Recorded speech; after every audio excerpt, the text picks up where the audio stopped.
একটা মজার বিষয় শেয়ার করি। আমার জীবনটার একটা লুপের ভিতর আটকে গেছে। এখন লুপ হয়তো অনেকে ক্লিয়ার না, লুপটা কী, আমি লুপ দ্বারা কী বোঝাচ্ছি। সাপোজ আপনি একটা জায়গা থেকে একটা যাত্রা শুরু করছেন, আমাদের দিন মেনলি 24 ঘন্টা, 24 ঘন্টা যাত্রা শুরু করছেন, আপনি আবার 24 ঘন্টা শেষে আপনি আবার ওই একই জায়গায় এসে পৌঁছাইছেন। মানে কি, আপনার ডেফিনেশন যেটাই হোক, আপনি আইসা ওই একই জায়গায় শেষ করতেছেন। এভাবে চক্রকারে ঘুরতে থাকাকে বলে লুপ। সো আমার জীবনটা সেম এরকম, উইকে 7টা দিন, 7টা দিনের ভিতরে একটা ডে অফ, আর বাকি 6টা দিন ডিউটি, 10 থেকে 12 ঘন্টা এভারেজ। বাসায় আইসা 2-3 ঘন্টা মোবাইল স্ক্রল করি, ঘুম পাড়ি, আবার ডিউটিতে যাই। আর উইকে যে ছুটিটা পাই ওটা ঘুম পাড়ে শেষ।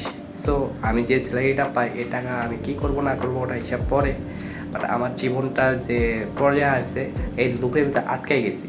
সো এই লুপ থেকে বের হওয়ার কোনো সলিউশন যদি আপনাদের কাছে থাকে অবশ্যই শেয়ার করবেন। আর আমিও বের হওয়ার চেষ্টা করব নেক্সট কোনো ভিডিওতে, আমি কীভাবে বের হওয়ার চেষ্টা করতেছি। তা আমি জানি না আদৌ বের হতে পারবো কি পারবো না, নিজেও জানি না, বাট বের হওয়ার চেষ্টা করবো ইনশাল্লাহ। এই ভিডিওটা এই জন্য দেওয়া। সো আপনাদের কমেন্ট আশা করতেছি। বাই।